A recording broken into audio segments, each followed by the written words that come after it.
The Hard Thing About Hard Things by Ben Horowitz. Picture this. You're 29 years old and you've just poured your heart and soul into building something extraordinary. You're working at Netscape, one of the hottest companies on the planet, and your team has just achieved the impossible, growing a business from zero to over $400 million a year. Life is good, really good. Then everything falls apart in the most spectacular way possible. Your co-founder, a 22-year-old genius who just graced the cover of Time magazine, sitting barefoot on a throne like some kind of tech royalty, has just leaked your entire secret strategy to the press. 2 weeks before you were supposed to launch it. 2 weeks. You're furious. You fire off a terse email. I guess we're not going to wait until the 5th to launch the strategy. 15 minutes later, your inbox pings. It's his response. But here's the kicker. He's copied the CEO and the chairman of the board. The email burns into your screen. Apparently you do not understand how serious the situation is. We are getting killed out there.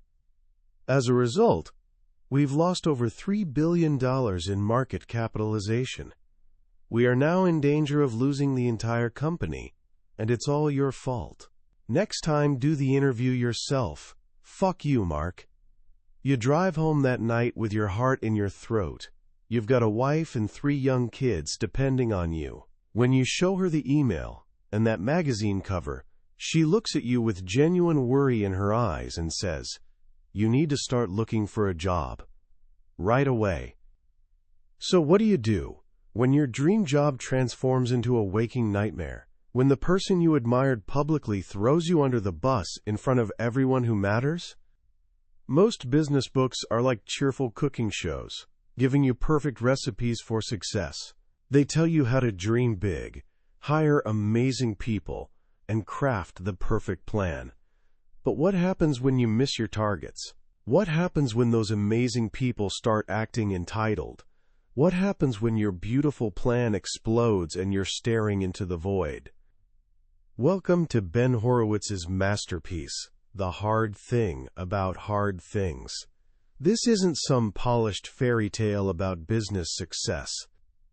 It's a raw, unfiltered story, forged in the fires of near bankruptcy, soul-crushing layoffs, and impossible decisions where every option feels wrong.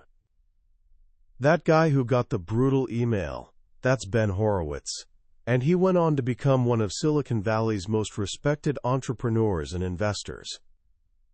Today, we're going to walk through his incredible journey, from the dizzying heights of the dot-com boom to the crushing depths of the crash that followed. We'll discover the brutal, unglamorous, and often terrifying lessons he learned when there were no good answers, only less bad ones. By the end, you'll understand the one skill that separates great leaders from everyone else, the ability to make the best move when there are no good moves left on the board. You'll learn why embracing what he calls the struggle is the only real path to greatness. This isn't just about business. It's about navigating the messy, complicated, and hard parts of being human. Our story begins in a time that seems almost mythical now, the late 1990s. The internet was a rocket ship, and Silicon Valley was mission control. Money was flowing like champagne at a wedding, and it felt like anyone with a halfway decent idea could become a millionaire before breakfast. This was the golden age that gave birth to LoudCloud. Ben Horowitz, along with his now famous co-founder Mark Andreessen from Netscape, plus 2 other brilliant minds, Tim Howes and In-Sik Rhee, had a vision that was genuinely ahead of its time.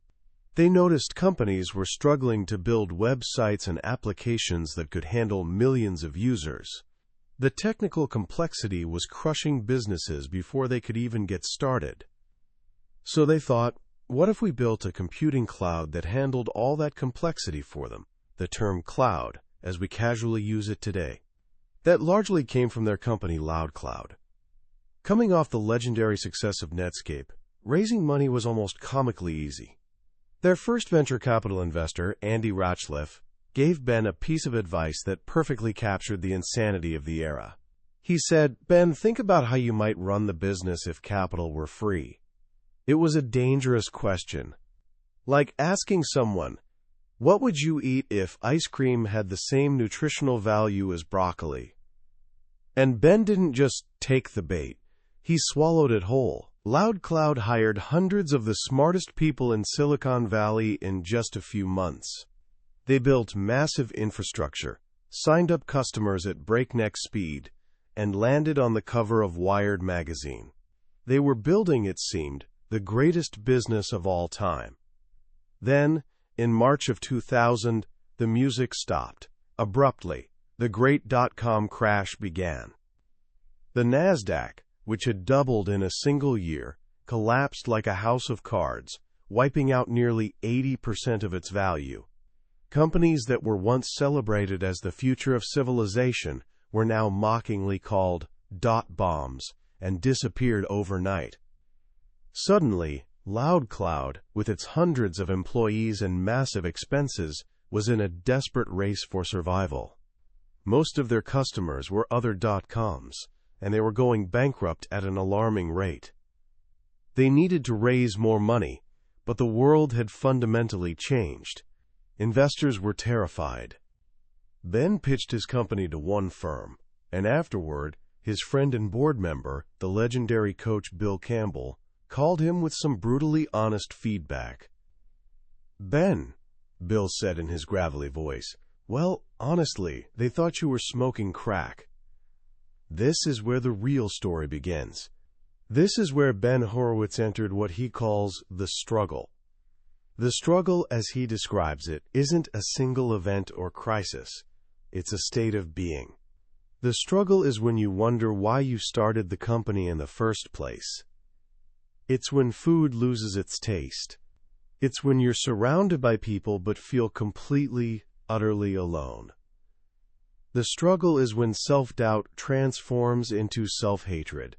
It's where your insides churn so violently you feel like you might actually spit blood. Every great entrepreneur, from Steve Jobs to Mark Zuckerberg, has been through it. But, as Ben warns with chilling honesty, that doesn't mean you'll make it out alive. The struggle has no mercy. The struggle is also where greatness comes from. With no private investors willing to touch them, LoudCloud was left with one single terrifying option: go public. In the middle of the worst stock market crash for technology companies in history, Ben made a list of all the reasons it was a terrible idea. Their sales were impossible to forecast. Their customers were going bankrupt left and right. They were losing a ton of money. They were, in his own words, not ready to be public. He presented this honest assessment to his board. After a long, uncomfortable silence, Bill Campbell broke the tension. "Ben," he said, "it's not the money." A wave of relief washed over Ben. Maybe there was another way out of this nightmare. Then Bill spoke again. "It's the fucking money." They were going public. What followed was what one magazine called the IPO from hell. The press absolutely tore them apart. A Wall Street Journal cover story quoted a money manager saying, "Wow, they were desperate." Just before the IPO roadshow, where they would pitch the company to big investors across the country, Ben had to hold an all-company meeting. He delivered two pieces of news. First, they were trying to go public. Second, because the company's value had fallen so catastrophically, they had to do a quote-quote stock split, which effectively cut the number of shares each employee had in half. He had just cut their dreams in half. The employees were furious.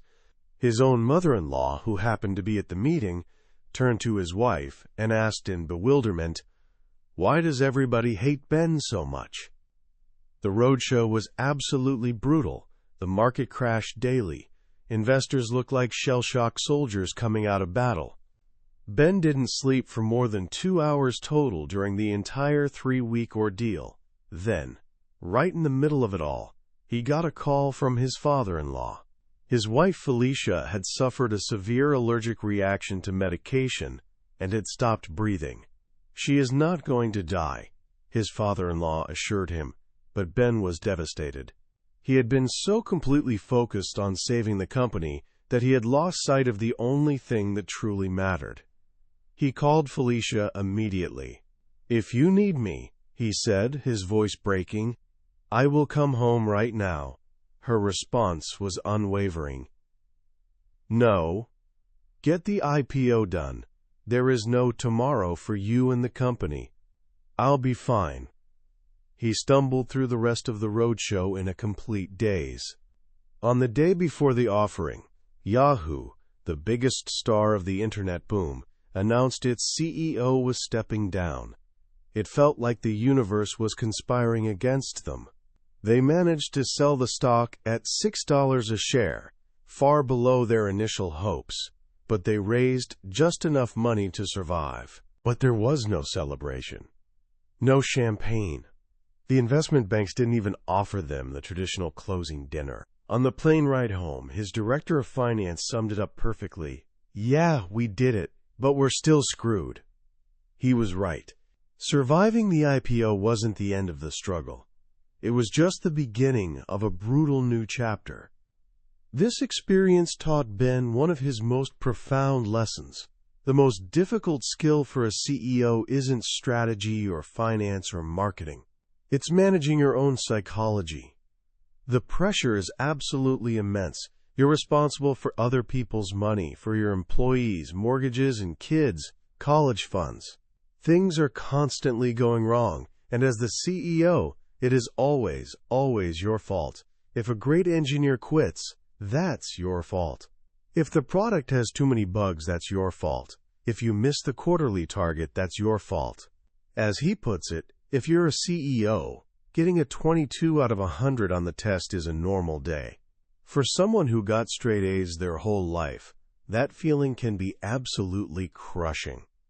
Faced with this relentless pressure, CEOs often make one of two fatal mistakes.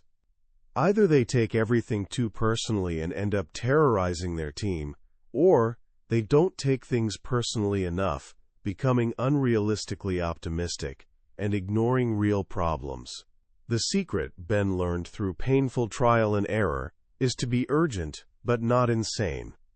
To separate the importance of the issue from how you feel about it emotionally. It's also a profoundly lonely job. You can't share your deepest fears with your employees because it would panic them. And you can't always get useful advice from your board because the knowledge gap between you and them is just too vast. You are all alone at the top. So how do you cope with this isolation? Ben offers a few hard-won techniques.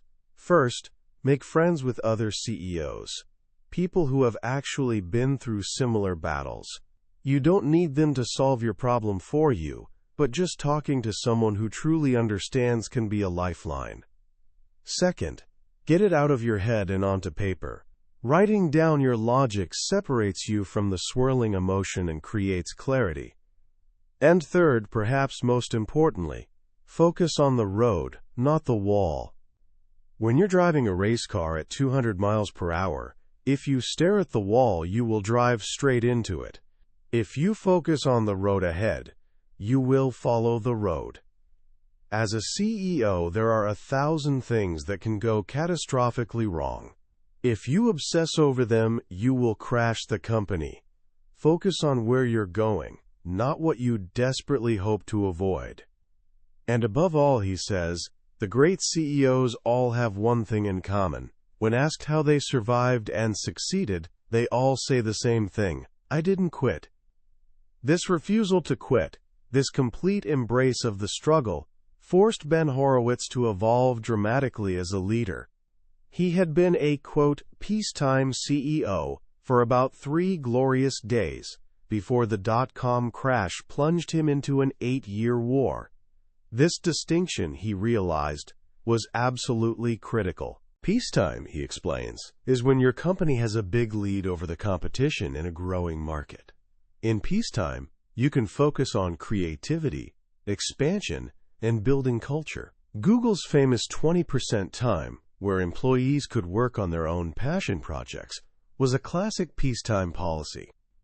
Wartime is when you are fighting desperately for survival against an existential threat, a brutal competitor, a market collapse, or a massive technology shift. In wartime, the mission is everything. There is absolutely no room for deviation. Survival depends on precision and strict alignment. The peacetime CEO works hard to minimize conflict. The wartime CEO heightens the contradictions to force brutal clarity. The peacetime CEO strives for broad buy-in and consensus. The wartime CEO neither indulges consensus building nor tolerates disagreements. The peacetime CEO has a thoughtful contingency plan. The wartime CEO knows that sometimes you just have to roll a hard 6 and hope. Ben had to become a wartime CEO almost overnight. After the IPO, LoudCloud's business was still in deep trouble. The market was getting worse, not better. One day, their largest competitor, a company called Exodus that had been valued at $50 billion just a year earlier, filed for bankruptcy. It was a terrifying sign. If they could fail that spectacularly, anyone could. Ben knew he desperately needed a plan B. He started a secret project inside the company, codenamed Oxide. The idea was to take the powerful software they had built to run their own cloud service, called Opsware, and turn it into a product they could sell to other companies. It was a desperate Hail Mary move. When two of his business school-educated employees found out about the project, they presented him with a 45-slide PowerPoint deck on why it was a stupid, misguided idea that would drain precious resources from their core business. He listened to their entire presentation without saying a single word. When they finished, clearly proud of their analysis, he looked at them calmly and said, "Did I ask for this presentation?" This, he says, was the exact moment he fully transitioned from a peacetime CEO to a wartime CEO. He knew the company was in deep trouble. He needed data and information desperately, but he didn't need recommendations from people who didn't have the full, terrifying picture.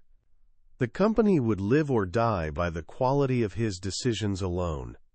Then came the final, crushing blow. Their largest customer, Atriax, which accounted for more than $1 million a month in guaranteed revenue, went bankrupt. They couldn't pay the $25 million they owed LoudCloud. The company was doomed. There was absolutely no way to raise more money in this market. The only possible path forward was to execute the secret plan, sell the entire LoudCloud services business, and completely pivot the company to become a pure software company called Opsware. This was an almost impossibly difficult thing to pull off. It meant selling all their customers, all their revenue, and laying off a huge portion of their workforce. It was a bet-the-company move born of utter desperation. He and his dealmaker, John O'Farrell, worked in complete secrecy to find a buyer. They managed to create a bidding war between two giants, IBM and EDS. To create urgency, Ben took a brilliant piece of advice from his board member Michael Ovitz, the legendary Hollywood agent. Ovitz told him, "I believe in artificial deadlines. I believe in playing one against the other. I believe in doing everything and anything short of illegal or immoral to get the deal done." The artificial deadline worked like magic. They struck a deal to sell the services business to EDS for $63.5 million in cash. They would keep the Opsware software and become a pure software company. It was an absolute miracle. They had avoided bankruptcy by the thinnest possible margin. Ben called Bill Campbell immediately to tell him the amazing news. The deal was done. They were saved. Campbell's response was immediate and sharp. He told Ben he absolutely couldn't go to New York for the big public announcement. "You need to stay home," he said firmly, "and make sure everybody knows where they stand. You can't wait a day. In fact, you can't wait a minute. They need to know whether they're working for you, EDS, or looking for a job." It was painful, but essential advice. This leads to another of Horowitz's core lessons: how to do the hardest things with genuine humanity. Layoffs are one of the most brutal parts of business, and he learned through painful experience how to do them the right way. The key, he says, is to get your own head right first. It's incredibly easy to feel like a complete failure, to internalize all the pain. He remembers reading an employee's email that said, "Ben is either lying, or stupid, or both." And in that moment he thought to himself, definitely stupid, but you absolutely have to focus on the future and the people who remain. He learned to train his managers relentlessly for this terrible task. The golden rule: managers must lay off their own people. You cannot pass this responsibility to HR. People will remember the day you laid them off for the rest of their lives. If they worked hard for you, you owe them the courage to deliver the news yourself face to face.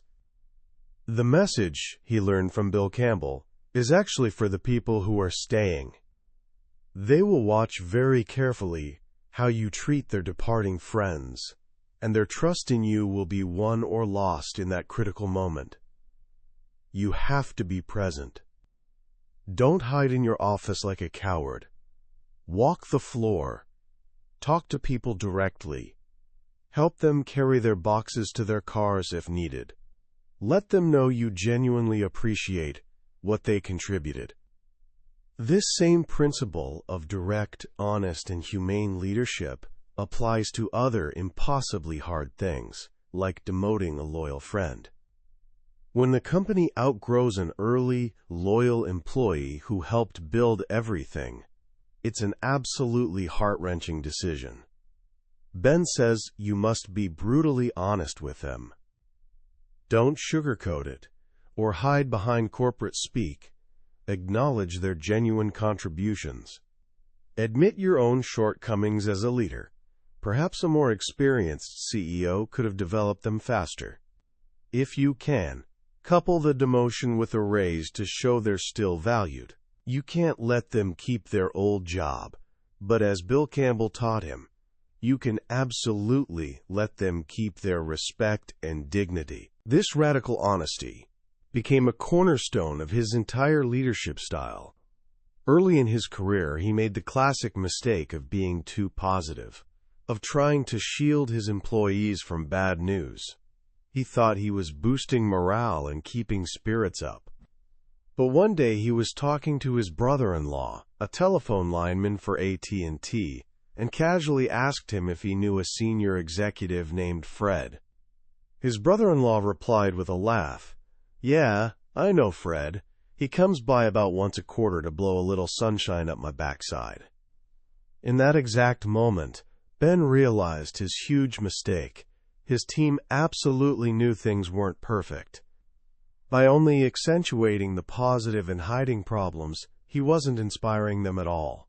He was insulting their intelligence and steadily eroding their trust. He learned that trust is the absolute foundation of all meaningful communication. As he brilliantly puts it, in any human interaction, the required amount of communication is inversely proportional to the level of trust.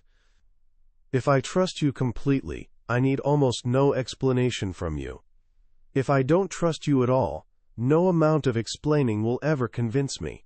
By telling it like it actually is, you build real trust. You also get more brains actively working on the hard problems. A brain simply can't solve a problem it doesn't know exists. After selling the LoudCloud business, the company, now officially renamed Opsware, was reborn with a fresh start, but it was very far from safe. The stock price absolutely plummeted to just 35 cents a share. Investors thought they had sold the only valuable part of the company, and were now just an empty shell, waiting to burn through its remaining cash and die. He got an ominous notice from NASDAQ: get the stock price above $1 or be delisted from the exchange. Once again, Ben was deep in wartime mode. He hit the road, not to see traditional venture investors, but on the advice of a savvy friend, he went to see a legendary, old-school investment banker named Herb Allen. Ben and Mark told him their whole brutal story. They had a great team, cash still in the bank, and a $20 million a year contract from EDS. They were clearly worth more than half their cash on hand alone. Herb listened carefully to everything and said simply, "I'd like to be helpful." Over the next few months, Herb Allen and his clients steadily bought up Opsware stock, driving the price from 35 cents to over $3 a share. They were saved once again. Years later, Ben asked Herb why he invested, when literally no one else would touch them. Herb replied with a smile, "I didn't understand anything about your business or your technology. What I saw was two guys who came to visit me when every other public company CEO and chairman was hiding under their desk, terrified. Investing in courage and determination was an easy decision for me." Courage is a powerful theme that runs through the entire book. Ben believes it's the single most critical trait for a leader, far more important than intelligence or charisma. The right decision is often blindingly obvious, but the overwhelming pressure to make the easy, popular wrong decision can be crushing. Courage, he says, is exactly like a muscle that can be developed over time. Every single time you make the hard, correct decision, you become a bit more courageous.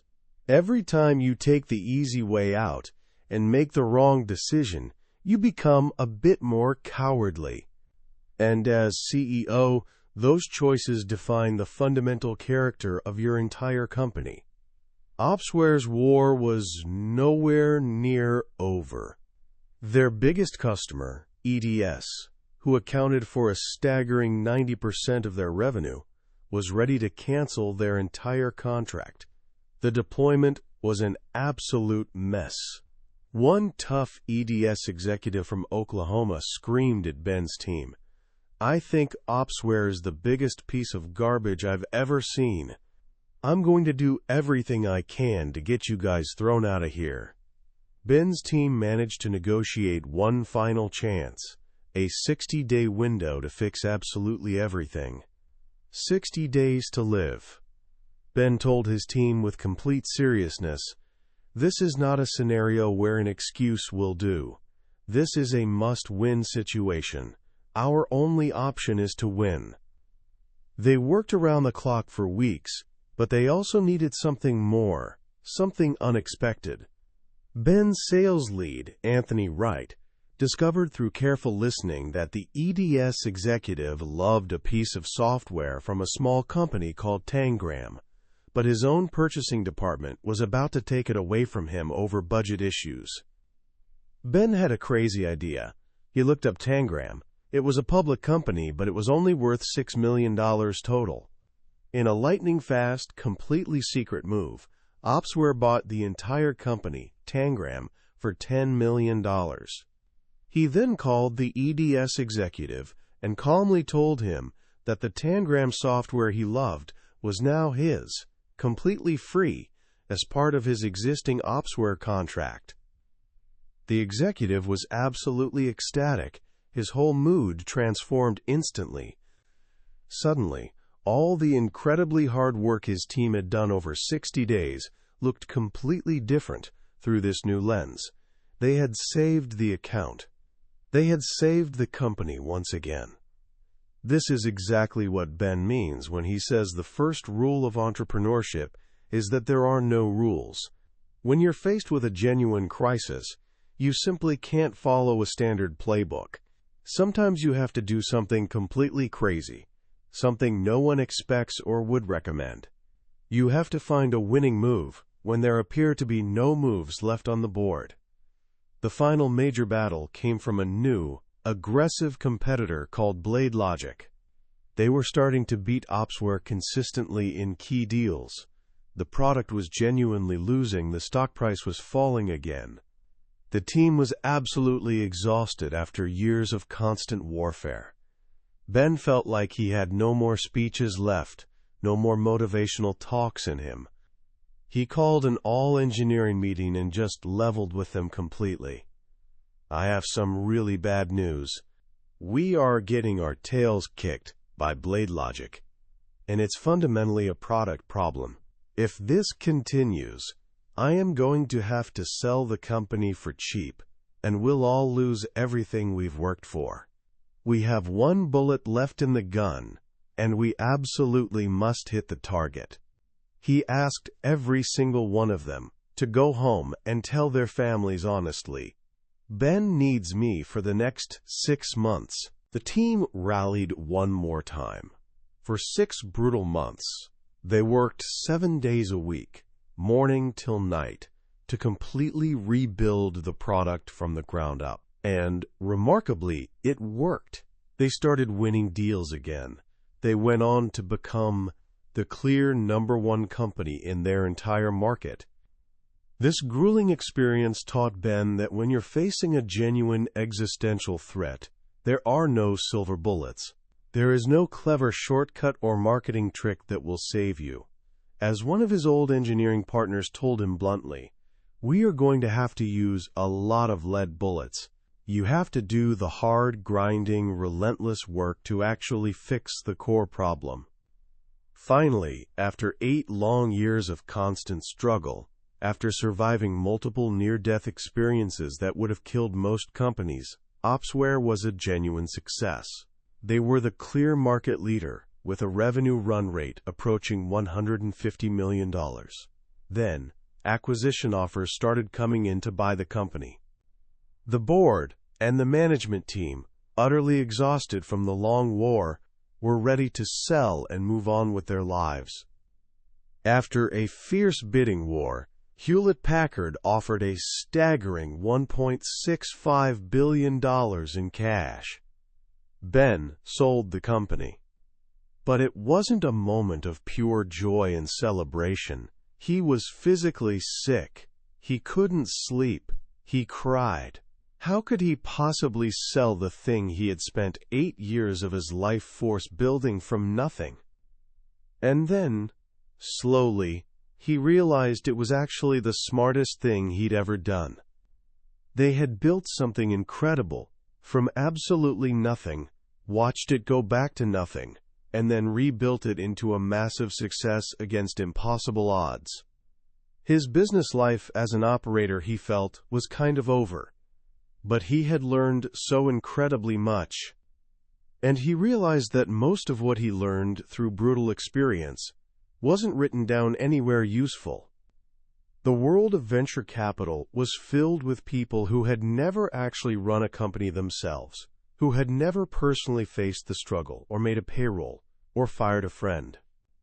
And that's when he and Mark Andreessen decided to start a completely new kind of venture capital firm, Andreessen Horowitz, a firm built by actual founders, for founders. A firm specifically designed not to replace the founding CEO with some professional manager, but to help them learn the unnatural, difficult, and absolutely crucial skills needed to lead their company through both peacetime and wartime. The ultimate lesson of Ben Horowitz's remarkable journey is found in a quote from Karl Marx that was actually engraved on his communist grandfather's tombstone: "Life is struggle." That, he believes deeply, is the most important lesson in entrepreneurship and in life. Don't run from the hard things. Don't pretend they don't exist, or that you can avoid them. Embrace your weirdness, your unique background, your gut instincts. Embrace the struggle completely. Because it's only in the struggle that you truly discover who you really are, and what you're genuinely capable of building. As we come to the end of our journey through the hard thing about hard things, it's worth pausing for a moment to think about what makes this book so fundamentally different, so genuinely essential. Most business books are like pristine architectural blueprints for a perfect skyscraper. They show you exactly where every beam should go, how every wire should run, assuming you have perfect weather, flawless materials, and unlimited time. Ben Horowitz's book is absolutely not a blueprint. It's a field medic's journal, written in the mud and chaos of an actual battlefield. It's a brutally honest book about what to do after the beautiful blueprint has been torn to shreds, the foundation is cracked wide open, and the storm of a lifetime is bearing down on you with no shelter in sight. That's exactly why its central message is so incredibly powerful. It's not about avoiding hardship or finding some clever hack around difficulty. It's about genuinely embracing it as part of the journey. The idea of the struggle is, to me, the absolute heart of the book. It gives a real name to that feeling every ambitious person knows deep down. That overwhelming feeling of being in over your head, of being crushed by the gap between your inspiring vision and your messy reality. By giving it a name and sharing his own raw experience, Horowitz completely normalizes it. He tells you directly that this terrible feeling isn't a sign that you're failing or that you're not good enough. It's actually a sign that you're trying to do something genuinely meaningful and difficult. For anyone, but especially for someone young and ambitious just starting out, this is an incredibly liberating idea. It fundamentally reframes failure and difficulty not as endpoints or signs to quit, but as absolutely necessary parts of any worthwhile journey. The moments of deepest despair, the moments when you want to quit everything, are often the exact moments of greatest learning and, ultimately, greatest strength. Another genuinely profound lesson is his clear distinction between the peacetime CEO and the wartime CEO. This isn't just a clever metaphor for a book. It's a practical, usable framework for real leadership in different contexts. So much of the advice we constantly get in life is peacetime advice. Be collaborative, be open-minded, empower others, build consensus. And that's legitimately great advice when things are going reasonably well. But Horowitz gives us explicit permission to be fundamentally different when the stakes become existential. In wartime, effective leadership requires a completely different posture. Decisive, intensely focused, even ruthless in service of the core mission. Understanding which season you're actually in, peace or war, is a critical leadership skill, whether you're running a company, leading a school project, managing a team, or just navigating your own complicated life. Finally, the thread of raw, brutal honesty that runs through every page of the book is probably its most enduring quality. The genuine courage to tell it like it actually is, to yourself first, and then to others. The courage to have the incredibly hard conversations that everyone wants to avoid. To make the lonely decisions no one else can make. To face the terrifying truth, even when every fiber of your being wants to look away. This isn't just a clever business tactic, it's a fundamental principle for living a life of real integrity. So what can we actually take away from all this and apply starting today? First, the very next time you have to give someone difficult feedback, try Horowitz's honest approach. Forget the tired old compliment sandwich technique. Be genuinely authentic. Come from a real place of wanting them to actually succeed. Be direct and clear, but not cruel or mean. Frame it as an honest dialogue, not a one-way lecture. You might be genuinely surprised how much more effective and appreciated it is.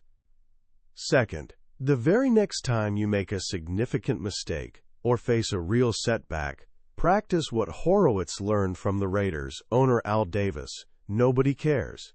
This sounds incredibly harsh at first, but it's actually incredibly freeing. Spend exactly 0 time on excuses or feeling sorry for yourself. Devote every single ounce of your energy to what you can actually do right now, today, to move forward. It's a complete mindset shift from victim to active agent. And third, genuinely acknowledge your own struggles instead of hiding them. Get them out of your head where they multiply and distort. Write them down clearly, or talk to a trusted friend or mentor. You don't necessarily need them to have the perfect answer for you.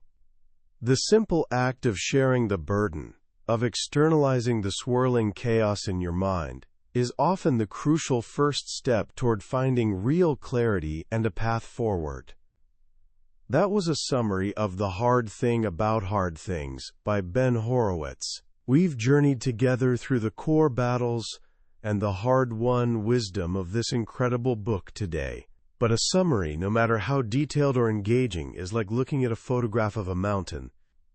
The real understanding, the genuine growth, happens when you actually climb it yourself. The book is filled with stories, crucial nuances, and moments of raw emotion that we simply couldn't capture here in this format. If anything we've talked about today sparked something real in you, a recognition of your own struggles, or a genuine hunger for real-world wisdom forged in actual fire, I truly encourage you to pick up a copy and read it yourself. Reading it isn't just passive learning. It's an actual experience, a kind of mentorship in courage and resilience that can genuinely change how you lead and how you live your one life. A link to the book is in the description below. Also, if you found this journey valuable and worth your time, it would honestly mean the world to me if you'd hit that like button and subscribe to the channel. That way you won't miss our next exploration into another potentially life-changing book from the billionaire's bookshelf. Thank you so much for listening. Let's keep growing together.